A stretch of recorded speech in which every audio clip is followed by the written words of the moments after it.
142 MCQ देखें। A project costing 2 million is expected to yield कहता है 3 लाख है, 4 लाख और 19 lakh.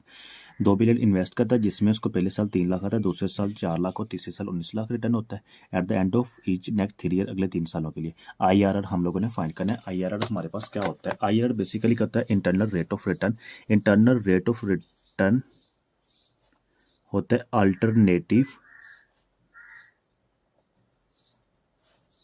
Alternative of NPV। NPV हमारे पास क्या होती है? NPV हमारे पास होती है present value of inflow minus present value of outflow. ठीक है, अगर हम उसको माइनस को कन्वर्ट करें, मतलब कि इक्वल की दूसरी तरफ ले जाएं, तो हमारे पास बन जाएगा present value of outflow is equal to present value of inflow. अब प्रेजेंट वैल्यू ऑफ आउटफ्लो हमारे पास क्या, जो हम लोगों ने इन्वेस्ट किया वो कितने, 20 लाख रुपए। और इनफ्लो जो हमें आरी तरफ आ रहा है, पहले साल हमें आ जाता है, प्रेजेंट वैल्यू हमने उसकी फाइंड करनी है, तो इट मीन्स कि वो माइनस में आ जाएगा। तो ये हमारे पास आ जाएगा पहले साल 3 लाख, 1 प्लस रेट हमारे पास कितने, ये हम लोगों ने फाइंड करना है। ठीक है, पावर -1 प्लस दूसरे साल 4 लाख रिटर्न होता है into 1 plus x power -2 plus तीसरे साल 19 लाख रिटर्न होता है प्लस 1 प्लस एक्स -3। तो ये हम लोगों ने x internal rate of return IRR हम लोगों ने फाइंड करना है। तो कैलकुलेटर पे इसको पुट किया तो ये हमारे पास आंसर आ गया 0.10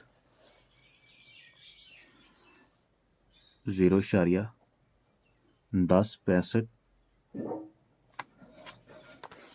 मल्टीप्लाई बाय 100% करें तो 10.66% आंसर आ जाएगा। ठीक है, नेक्स्ट MCQ भी बिल्कुल इसी तरह ही है। प्रोजेक्ट कॉस्टिंग 2.5 मिलियन इन्वेस्ट करता है is expected to generate the cash flows को कितना है? अब यहाँ पे डायरेक्ट वर्ड ही कैश फ्लो यूज कर रहा है, मतलब कि जो इनफ्लो हो रहा है 2 लाख है, 3 लाख है और 29 लाख है eight the end of the each year the next 3 years respective the IRR of the project is 11.7। अब ये 11.7 वो उसने खुद हमें दे दिया, बता रहा है ट्रू है या फॉल्स है। तो ये हम लोगों ने फाइंड करना है, बिल्कुल इसी तरह ही MCQ कोई फर्क नहीं है। तो कितना इन्वेस्ट कर रहा है? 2.5 मिलियन इन्वेस्ट कर रहा है, मतलब कि 25 लाख रुपए, 25 लाख इन्वेस्ट कर रहा है। ठीक है, पहले साल उसको रिटर्न कितना होता है? 2 लाख है, फिर 3 लाख है और फिर 29 लाख है। 2 lakh into 1 plus x power -1 plus 3 lakh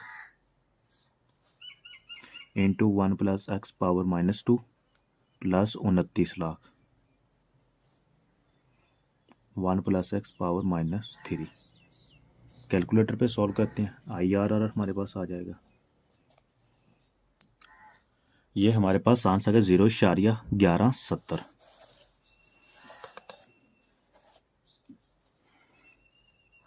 0.1170 multiply by 100% करें तो 11.7% आंसर आ जाएगा। देखें ये बेसिकली ये 3 साल, ये इसका क्वेश्चन का मतलब क्या है, इसमें सिंपल वो ये बता रहा है। यहाँ पे देखो 0, 1, 2, 3। पहले साल जो इन्वेस्ट कर रहा है ना, इस क्वेश्चन में देखे 2 मिलियन इन्वेस्ट करता है, उसको जो रिटर्न होता है यहाँ पे 3 लाख होता है। फिर उसके बाद दूसरे साल उसको 4 लाख आता है, इसी तरह तीसरे साल उसको 19 लाख आता है। हमने क्या किया, इन तीनों की ना प्रेजेंट वैल्यू फाइंड की है। प्रेजेंट वैल्यू इन तीनों की फाइंड करके उस पर जो एक्स जो रेट लगा है, मतलब कि इसकी प्रेजेंट वैल्यू पे जो एक्स लग रहा है, ये चीज़ हम लोगों ने क्वेश्चन में फाइंड की है कि मतलब कि इसकी जो प्रेजेंट वैल्यू निकलती है वो किस रेट के साथ निकलती है। ठीक है, इस चीज़ को कहते हैं IRR, internal rate of return. Rate of return मतलब कि रिटर्न वापिस आना, मतलब कि प्रेजेंट वैल्यू पे आना। तो ये रेट हम लोगों ने फाइंड किया है। तो वो कितना आ गया, एक में हमारे पास 10.66%, दूसरा 11.7%। तो इसने 11.7 बताया, इतनी तो ये ट्रू है। 144 देखें, if the interest rate is 9% compounded monthly है तो M इज इक्वल टू 12 आ जाएगा। The value of the perpetuity of RS is equal to 3000 per month. Value of perpetuity की कितनी है? 3000 है, per month would be, value of perpetuity हम लोगों ने ये फाइंड करनी है। तो परपेचुटी का हमारे पास फार्मूला क्या होता है, perpetuity originally is equal to, अब देखिए क्वेश्चन में उसने बताया नहीं है कि इन्वेस्टमेंट एट द स्टार्ट है या एट द एंड है, तो इट मीन्स कि हम नॉर्मल कंसीडर क्या करेंगे, at the end of the period.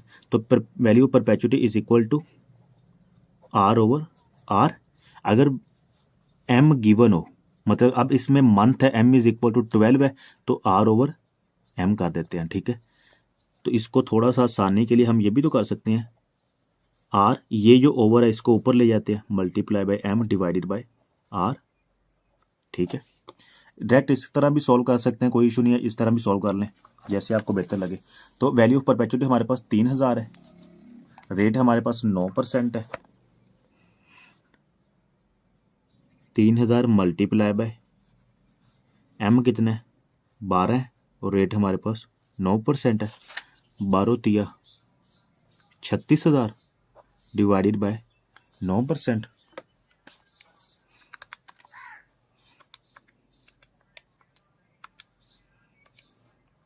ये आ गया 4 लाख।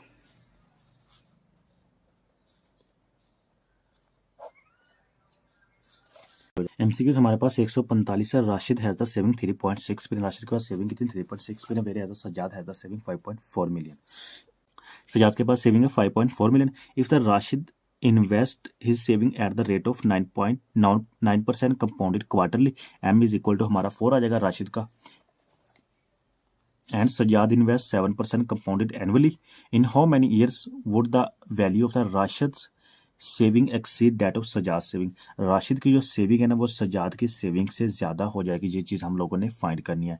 तो क्वेश्चन को हम सॉल्व करेंगे बैक सॉल्विंग के जरिए, ठीक है। तो फर्स्ट ऑफ ऑल हमारे पास राशिद की सेविंग कितनी है 3.6 मिलियन,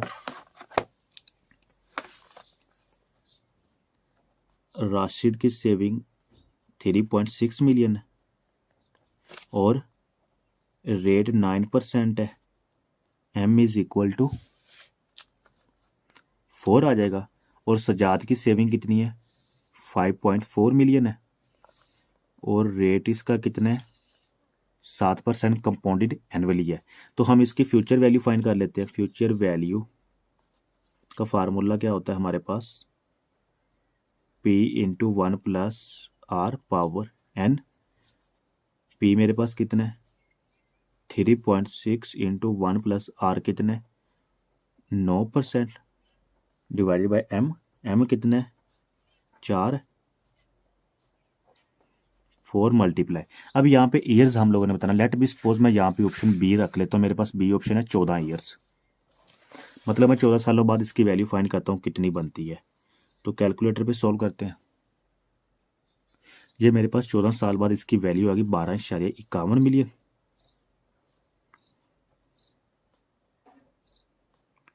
अब इसकी भी 14 साल बाद फाइंड करते हैं, 5.4 इंटू 1 प्लस 7% पावर 14, ये मेरे पास आ गई 13.92 मिलियन।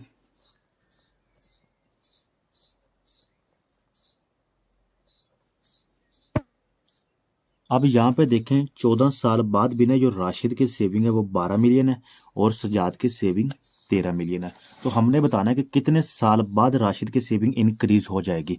तो इट मीन्स कि अभी भी कम है, तो हम 14 की जगह अब 19 रख लेते हैं, ऑप्शन सी 19 साल रख लेते हैं। तो P into 3.6 into 1 plus R कितने रेट हमारे पास 9% है, divided by 4, 4 multiply by 19, same 5.4 into 1 plus 7% power 19। अब इन दोनों की फ्यूचर वैल्यू फाइंड कर लेते हैं। ये 7% की हमारे पास आ गई है 19.52 मिलियन, और ये हमारे पास इसकी राशिद की आ गया 19.53 मिलियन। तो यहाँ से हमारे पास क्या करेक्ट आंसर है, देखें मतलब कि 19 साल बाद जो राशिद की अमाउंट है ना 19.53 मिलियन, मतलब 19 साल बाद इंक्रीज हो जाएगी। यहाँ पे देखें सजाद की 19.52 है, इसकी 19.53 है, मतलब कि इंक्रीज हो चुकी है। जबकि 14 साल बाद देखें इसकी कम है, सॉरी इसकी ज़्यादा है, इसकी कम है, लेकिन राशिद की एक्सीड कितने साल बाद हुई है, 19 साल बाद। 19.53 यहाँ से 0.0301 मिलियन इंक्रीज हो चुकी है। तो हमारा करेक्ट आंसर कौन सा होगा, 19 होगा। अगर 24 पुट करें इंक्रीज तो हो जाएंगे, लेकिन वो करेक्ट एप्रोप्रिएट आंसर नहीं होगा, ठीक है, इसलिए हमारा करेक्ट आंसर 19 होगा।